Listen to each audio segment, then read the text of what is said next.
3. Nombor 4, ni berat sikit ya.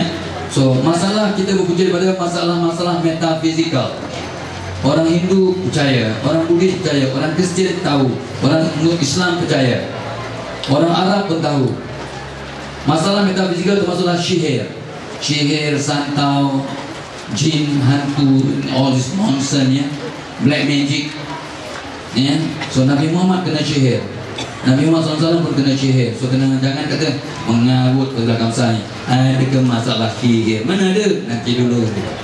Kalau anda belum belajar, jangan komen apa-apa. Dalam belajar kita lain ya. So kebetulan saya sedang belajar. Saya dulu belajar 10 tahun, 20 tahun dengan Ustaz Harudin, perawatan Islam. Waktu saya belajar lagi sekarang dengan beberapa ustaz bagaimana nak merawat kes-kes macam ini. Untuk tolong dalam kes-kes saya mengajar kaunseling mana saya kena merawat. So inilah masalah metafizikal. Kalau sempat kita bantu, tapi saya biasanya tak sempat. Masalah metafizikal. Dan bila kita ni baik, orang yang baik, hati bersih, otak positif, amalan betul, amalan semua ikut sunnah, betul, masih ada masalah. Why? Sihir tak ada kena sihir. Kenapa masih ada masalah? Gaduh-gaduh suami isteri. Ini mungkin ujian Tuhan. Sebab Nabi bersabda, Tuhan bila sayang akan hambanya, maka hambanya akan diuji. Right. So sebab Tuhan sayang kat awak, Tuhan sayang kat kita. So don't give up. Alright. So dah faham yang ni senang sikit.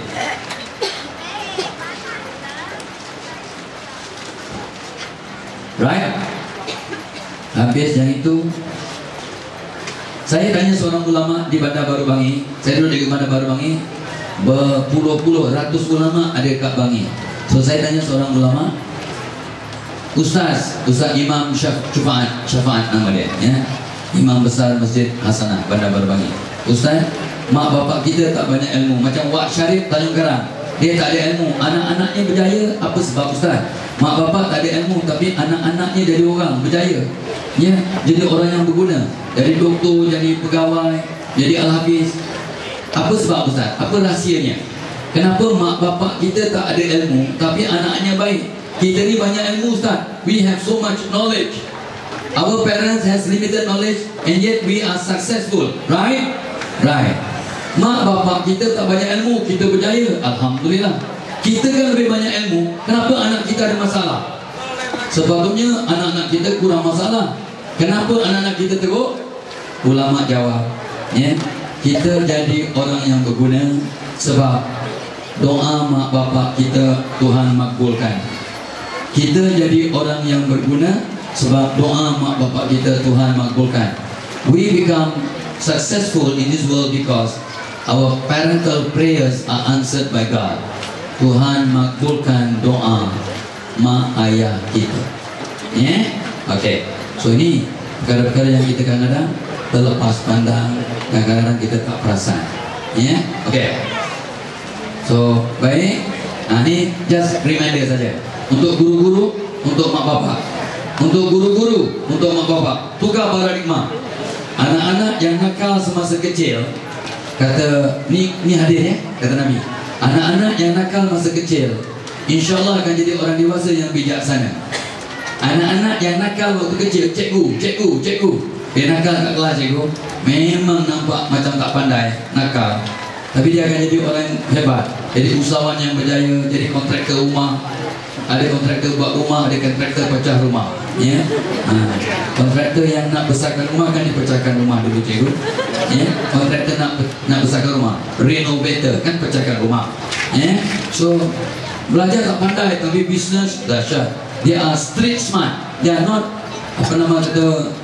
mental smart, tetapi dia are very street smart. Cantik, hebat. Mak, bapak, guru-guru, anak-anak yang pandai boleh duduk diam tak mak?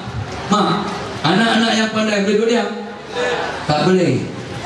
Ni budak-budak depan ni, ingat dulu masa kecil ni, ingat boleh duduk diam ke ni? Boleh duduk diam? Boleh. Anak saya yang nombor 2 yang tengah buat PhD, ya Allah, kesian. Memang ikut perangai mak dia kan, jadi nakal sikit ya. Kak tadi kau tolak orang, ambil toys orang tadi. Nasihat perlu cium, nasihat doakan. Tapi selepas dia rawat cara kaunseling, dahsyat berubah. Tapi ya Allah nakalnya. Orang lain dengar cerita cikgu copor depan cikgu, dia panjat tiang. Ikut pernah mak? Panjat tiang, panjat pagar. Anak aku, saya ziarah dekat tadika, dia tengah kena punish, kira berudu, anak katak. Syaitan buat Amin Syakir buat apa? Kira anak katak berudu bah. Kenapa? Cikgu kata Syakir nakal. Cikgu angkat tangan kat saya, Puan Fauzia, nama sebenar. Puan Fauzia, dia tahu saya memang faham dia punya approach. Cikgu Fauzia is a nice lady, tapi dia tegas. Syakir, keluar. Kira berudu, kamu nakal sangat. Dah berapa kira dah Syakir? Susah lah berudu, dia lari sana lari sini lari sana. Susah lah pun nak kira. 1, 2, 3, Allah kau lari dalam berlari. Kesian anak aku kira berudu. Dah tahu berudu? Tap pole. Mana boleh duduk dia? Aduh kesiannya. Malam tu saya rawat dia. Macam mana rawat anak? Senang. Nak rawat anak yang nakal sangat. Waktu dia sedang tidur. Ni anak umur 4, 5, 6, 10, 60 tahun. Boleh, ni baru 40 lebih. Okey, mari boleh rawat. Yang ini dah susah nak rawat. Ni yang dah dekat 50 ni susah sikit. Mesti boleh. Saya pun nak embus kepala dia. Waktu malam kita bacakan Fatihah, ayat kursi, Alam Nashrah 3. Waktu nak rubuhkan nantinya surah Toha ayat 1 hingga 5, surah Toha ayat 1 hingga 5, dan surah Al-Hashr ayat 21 hingga 24. Surah Al-Hashri, Lau anzalna hadzal Quran ayat 21 hingga 24. Embus kat kepala anak ini yang nakal sangat ni, sebab dia pandai. Fatihah, ibu sekali doa. Ayat kursi, halo setan-setan. Budak kecil dikata oleh Ummu Subyan. Nama setan tu Ummu Subyan. Ya. So Fatihah, ayat kursi, halo setan. Alam Nashrah, dia dia pandai, soleh, bijak, kuat ingatan. Al-Insyirah, Alam Nashrah. Lepas tu surah Toha 1 hingga 5, pecahkan kedegilan. Surah Al-Hashr ayat 1 hingga 4, pecahkan kedegilan. 5 cukuplah. Embus kat kepalanya. Sedang tidur ya, sedang tidur. And then you bisik kat telinga. Syakir jadi budak baik, jangan tolak-tolak kawan. Dia jelas gambar tu. Jangan tolak-tolak kawan, jangan rampas toy kawan. Masa cikgu mengajar jangan panjat tiang, jangan panjat pagar, jangan keluar bilik ya, tanpa izin guru. Kita cakap kena jelas, jangan. Jadi budak baik, budak berdisiplin, bermotivasi. Tak ada gambar. Jadi budak baik, apa gambarnya? Berdisiplin, apa gambarnya? Lebih kreatif, inovatif, positif. Ini semua bahasa-bahasa cikgu yang anak murid semua tak faham tapi tak tahu apa yang maksud. Kamu kena lebih disiplin, apa maknanya? Kamu lebih bermotivasi, apa maksudnya? Kamu kena belajar 3 jam satu hari.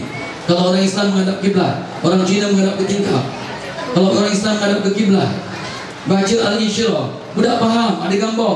Kamu kena lebih dedikasi, lebih tekun. Apa gambarnya?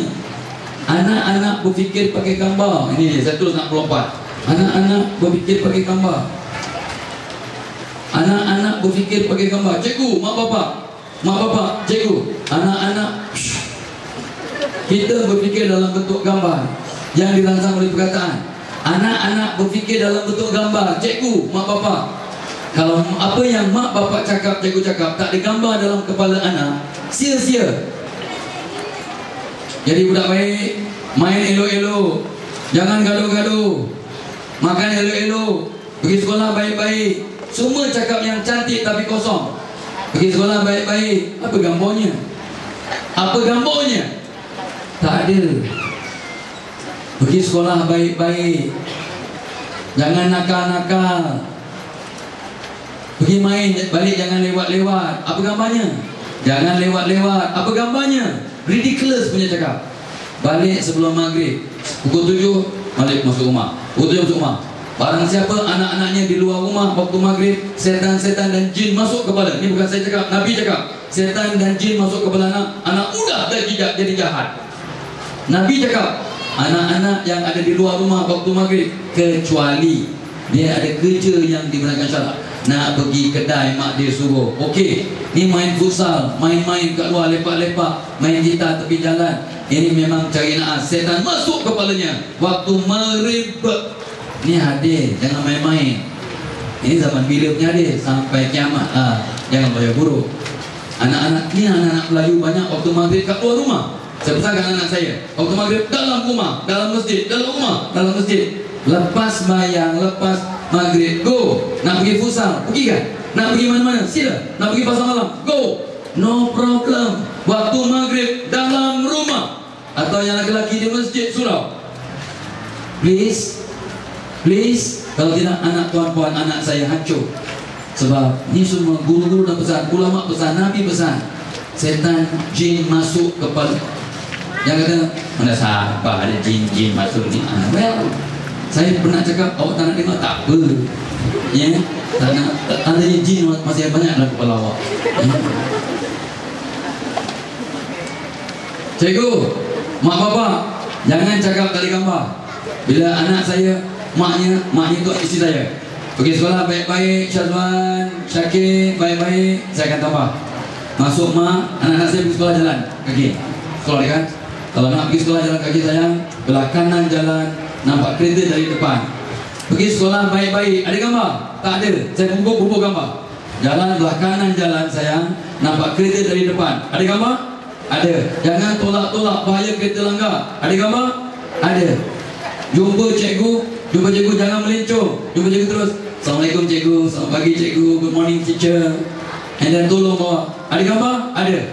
Masa kat kantin beratur nak jangan potong queue. Masa kat kantin beratur jangan potong queue. Ada gambar? Ada. Dan dia dah beli makanan, tengok kawan-kawan yang tak ada makanan, tak ada bekal, share. Ada gambar? Ada. Maaf ya, saya kalau cakap apa-apa ke anak saya mesti ada gambar. Sebab saya tahu, ikut saya orang psikologi yang belajar sikit-sikit tentang psikologi. Kita berfikir dalam bentuk gambar. Kamu dorang main elok-elok lah, main elok-elok. Manalah budak ni umur 4 atau 6 tahun tahu main elok-elok macam mana? Kamu main Ultraman dulu, ya? Ultraman, kau main Barbie doll. Barbie doll kau main dulu. Faham Rahim? Barbie doll, engkau Ultraman. Kau datang kau tukar, ya tukar. Ya, kau pula main Barbie doll, engkau pula main Ultraman. Ultraman pergi kat mak kau, Ultraman kat mak kau.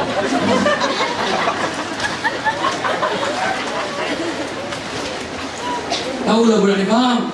Main baik-baik dia main untuk share, tukar-tukar. Baru dia faham ada gambar. Kita berfikir dalam bentuk gambar. Nampak? Main baik-baik. Kata main baik-baik gaduh. Dan dia tak tahu main baik-baik tu macam mana. Tak jelas tak ada gambar. Tak jelas tak ada gambar. Nah itu dia. Lagipun yang banyak kita tak perasan, ini dia undang-undang nombor 2.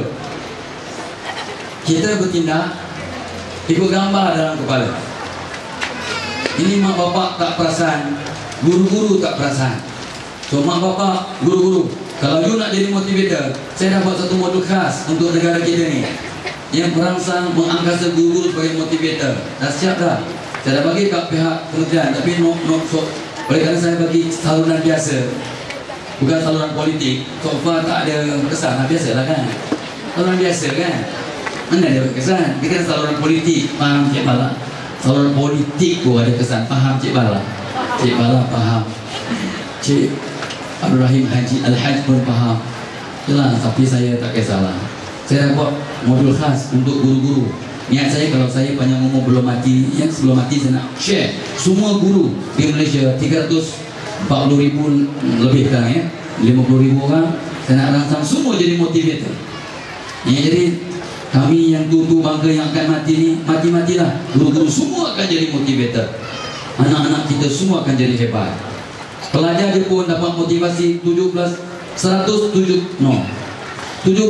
jam bila habis high school. Pelajar dia pun dapat 17,000 jam. 17,000 jam motivasi. Selepas tingkatan 5 lah, lebih kurangnya 17 tahun sebelum masuk universiti. Pelajar Jepun menerima 17,000 jam motivasi.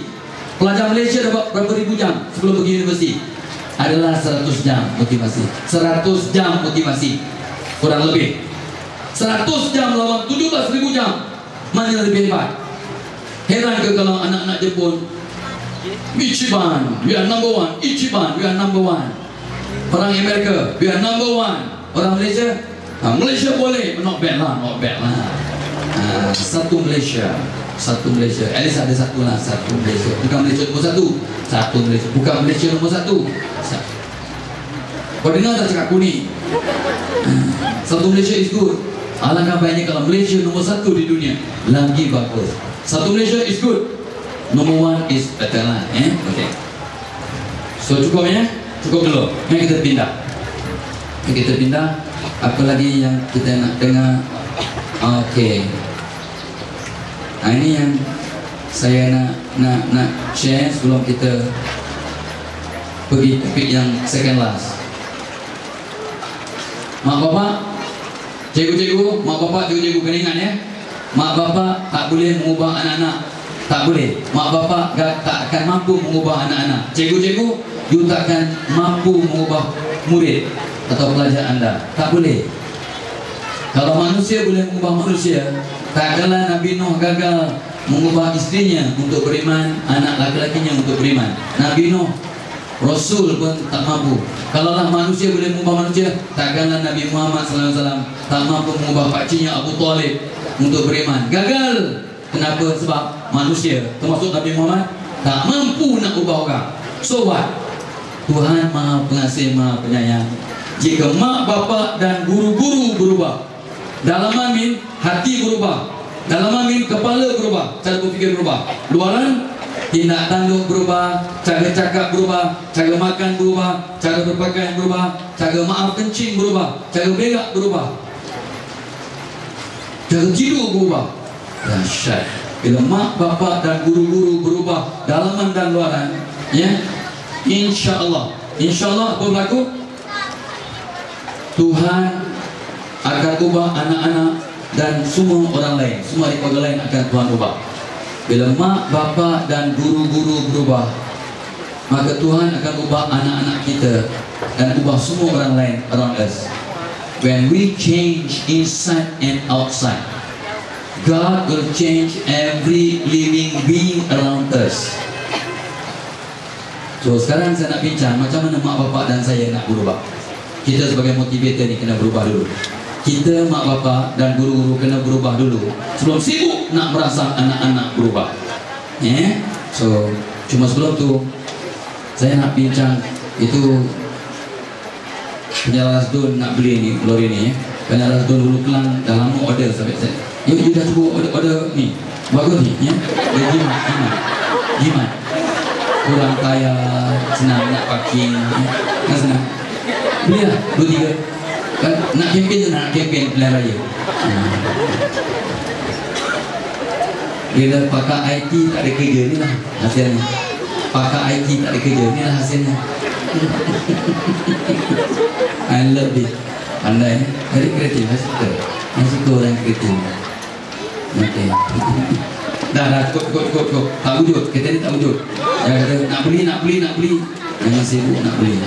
Okey, apa yang saya nak bincang sekarang ialah satu perkara yang sangat besar. Ini relevan untuk guru-guru, ini relevan untuk mak bapak. Katalah puan-puan dan saya telah tersasul. Maaf ya, saya nasib baiklah Allah bagi peluang untuk saya tidak tersasul menyebut anak saya bodoh, jahat, degil, bangang, balun. Saya tak pernah sebut. Tak pernah sebut pun kat rumah saya bodoh, jahat, tak pernah. Syukur ya, bukan sombong, tapi kebetulan saya sedar awal. Rupanya ikut kajian beratus-ratus fikiran negatif. Katalah mak bapak guru-guru tersasul, tak perasan sebut, kau ni kalau fikir sangat, kau nak cara sangat, ni kalau leceh macam kau, kalau mutu macam kau, kalau fikir macam kau, bapak marah macam kau, katakan kau fikir macam aku, mana dia? Dia macam kau. Wih, saya tak pernah nak jumpa orang perempuan nama Nasran, Nusrah, Nasran yang suka membantu. Ya Allah, bertolong yang suka membantu menolong. Tapi Nasran ni kalau orang Kelantan, orang Jawa. Apa mana? Itulah, dia tak Kelantan, Jawa. Jadi Jawa Kelantan. Nasran itu bahasa Arab. Nusrah, Nasran, pertolongan. Ya, so bagulah. Kerja kat mana? Cikgu kan sesuai. Cikgu memang sesuai. Nah, naik kelab memang susah jadi memang boleh lah boleh. Ini cikgu belakang ni. Kenapa tak angkat tangan tadi? Saya berburu kenapa angkat tangan? Saya kata angkat tangan. Oh minta maaf Pak Cik tak nampak.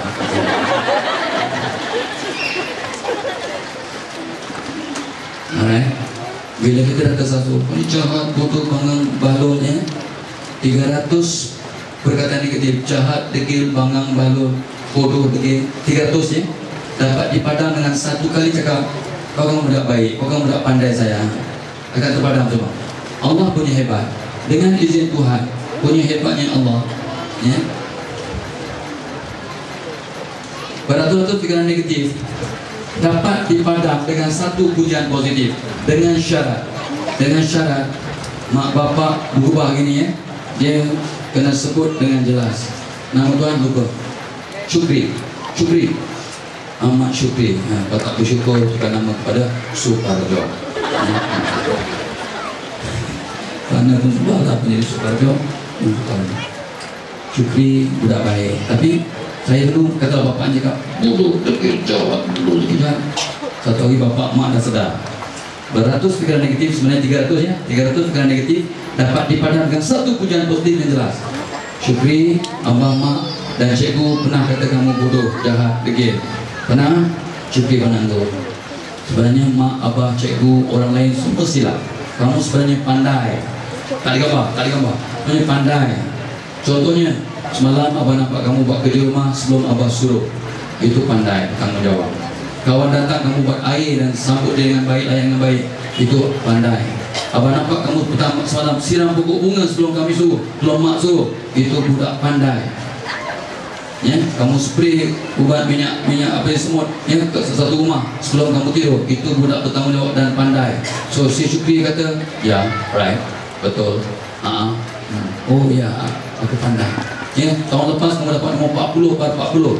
Ya, exam lepas kamu dapat 39 bar 40. Kan pandai tu. Satu tangga. Ya, macam mak kau juga. Ya. Jadi budak ni nampak. Dia nampak. Yang kata kamu pandai, tak boleh, tak ada kesan. Beratus-ratus pikiran negatif dapat dipadam dengan satu pujian positif yang jelas. Ada gambar. Pandai apa? Bukti pandai. Sebut. Kamu kan budak baik tak ada gambar. Kamu baik apa? Kamu main dengan adik-adik tak gaduh-gaduh. Ya, kamu tadi sembahyang semua abah subuh. Itu budak baik itu. Nah, dia nampak. Yes, betul. Betul. Ini akan memadam bodoh, jahat, degil, balul, mangkuk ayun, mangkuk terbang. Ini semua akan terpadam. Doh. Ngok. Ini banyak berberat sekarang. Doh. Macam ni lah doh. Dalam bahasa Twitter lah, Haji Rahim tak buat Twitter ni tu. Dia kata bangang.